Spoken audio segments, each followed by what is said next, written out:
you can have fun learning to program, and there's a fantastic tool around uh, developed by, I think it's MIT, called Scratch. And it really does make programming fun, and you can learn to program without actually knowing you're learning to program. You can just create games and have lots of activities. Now, the people that come up with Scratch say that it's suitable for people over the age of 4, and I'm not an expert on that, but having used it quite a bit, I'd say it's great for kids of just about any age, from 4 up to about 50. So there we go, or even more, who knows. Scratch is a fun thing. It teaches you lots of skills, all the basics that you need to know, and it does it by means of where you play little games and you have adventures and you can create little storyboards, and I think that's what makes it so appealing to the younger people. They learn without realising they're learning. They're learning by having fun. Now, also I have to say to them, what is it you want to get out? Do you just want to have some fun? Do you want to help them develop and learn their problem-solving skills? Are you thinking of qualifications maybe for a career in the future? Well, it's true to say programming courses and IT courses do count as STEM subjects if you're thinking of the education side of things. If you're thinking more of a career, then think what is going to be the most desirable skill from an employer's point of view. Now, Scratch is great to learn. It's not viable as a career option, but it teaches you all the basics, gets you set up for learning more serious things. Python is often said to be a popular language in schools these days. It is moderately easy to learn. I'd put it in the sort of medium category. But my experience with Python is, if you're not an IT user and experienced in IT, it can be very difficult to install and set up, and so the complexities of that really outweigh the simplicity of it. It's tried to creep into the commercial world, a lot like when I was a kid. BASIC was for schools, and it did try to creep into the commercial world, and it did with some success, and Python is pretty much taking over from where BASIC left off. It's commercially not a great language. There are lots of problems with it. There's no type checking, or very little type checking on variables. There's so much flexibility to make it easy that it loses the robustness that is required when you're writing any decent sized commercial project. So there's little bits of work in it, but not really. I'm a big fan for Python for what it's intended to do. It's good. But it's not all that its enthusiasts crack it up to be. Okay, what have we got next? There's the various scripting languages, very, very popular. Good for finding work. There's quite a bit of work out there. The front-end languages are known as, or back-end. JavaScript, very popular. JavaScript runs in the browser, and it can run locally, but it's pretty much designed to be web front ends and do pretty things on the web front end. It has the advantage of it running actually on the user's computer and not on the server. So it can do stuff that's difficult to do if you're doing it on the server. Problems with JavaScript: it's improved a lot over the years, but each of the browsers are still kind of competing for their own space. They've not truly standardized the language. Like I say, it's better than it used to be, but it's still got quite a way to go, and it is worth knowing. If you're going to be a web developer, definitely have it as one of your skills as a web developer. PHP is very common on back-end side, which means it runs on the server. That's the machine delivering the web page. Reasonably easy to learn and very popular. Lots of big companies use it for quite decent sized projects. With scripting languages, this applies to JavaScript and PHP. They're interpreted languages, which means they run line by line. That's a lot slower than a compiled language, which is where it's all converted into computing code before it runs. Also, it makes fault finding, or debugging as we call it, more complicated because you really have to run through it line by line, and it's difficult to find faults in advance, whereas with compiled languages, the compiler and some of the development tools will help you find problems before you actually get to run the code. So there's that. PHP and I think JavaScript have database connectivity, which again, if you're basing it on trying to earn money as a web developer, that's essential. So they're good in that respect.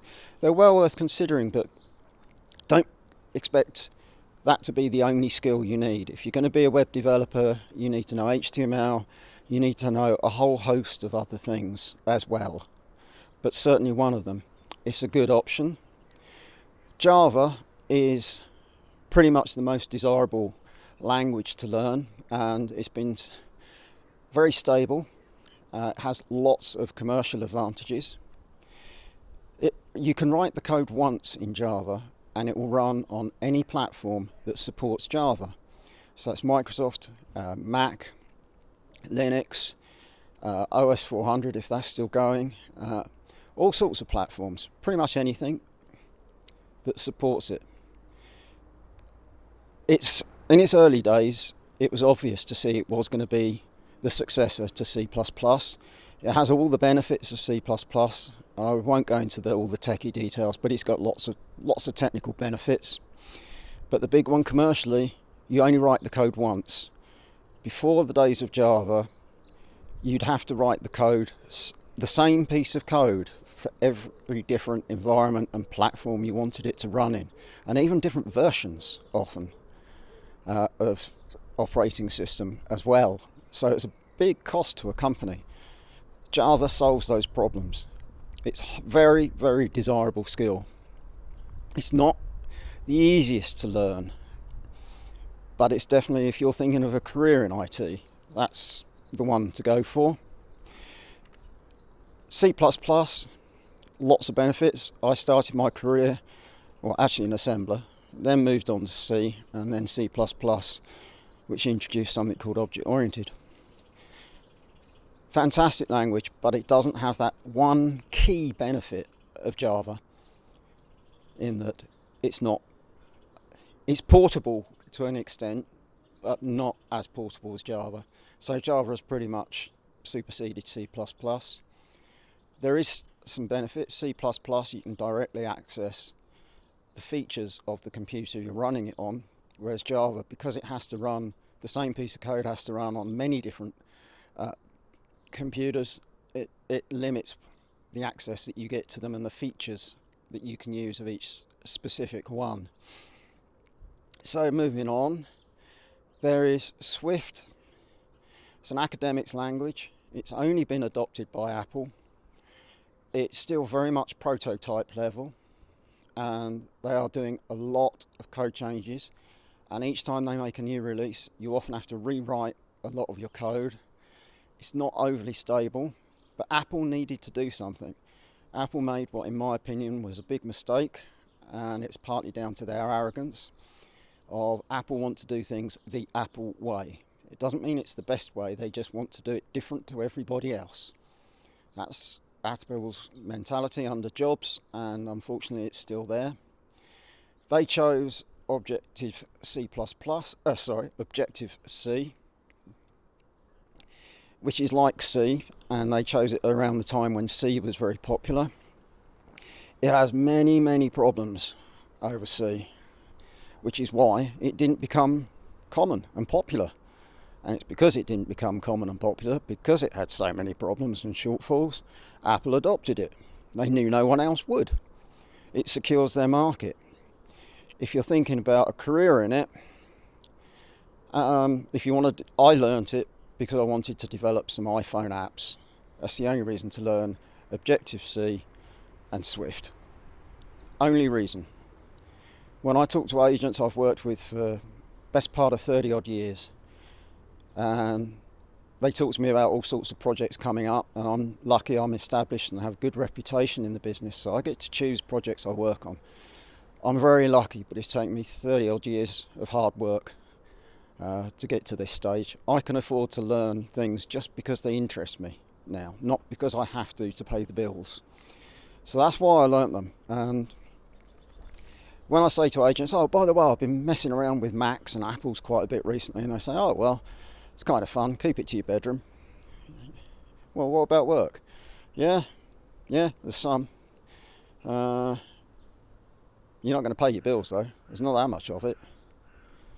And it's very difficult to move. Once you get sidelined into that box, you're stuck playing that box. So do you want to develop only for Mac and only for iPhone for the rest of your life? That's probably not the best career option, narrowing yourself down. Mac has got very small percentage of the market, very small. I wouldn't choose it as my career option. It's too pigeonholed. There is not enough work that you can say, go to bed each night and say, yeah, tomorrow I'll get a job, tomorrow I've got work, tomorrow I can pay the bills. But it's your choice. It's kind of fashionable, but it's only really fashionable in the creative market.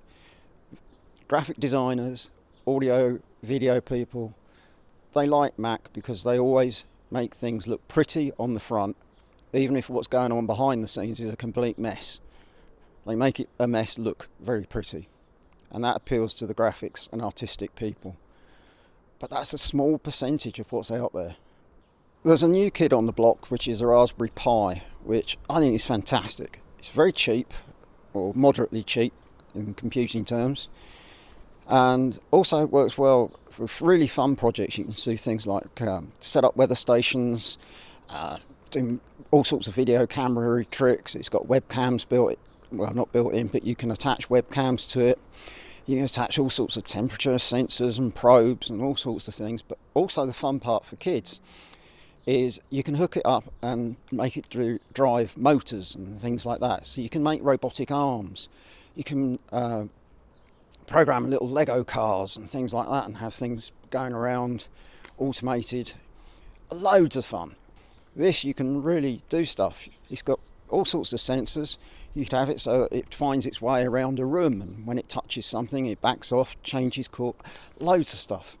So Raspberry Pi is definitely a good fun way of getting into computing. It's fun for, again, kids of all age. There's a whole load of 50-year-olds out there, myself included, thinking, wow, this is fun, and I can get a Pi for, the initial outlay is about £100 roughly, and then after that you can buy a new computer effectively for as little as £20-25. So it's cheap and cheerful. I say you only got the one big time cost. After that it's cheap and cheerful. Run it on batteries, run it off the mains, all sorts of good stuff. Hook it up to a phone, send GPS information back, and yeah, really, your imagination is the limit. I hope that's given you some insight and you find it useful.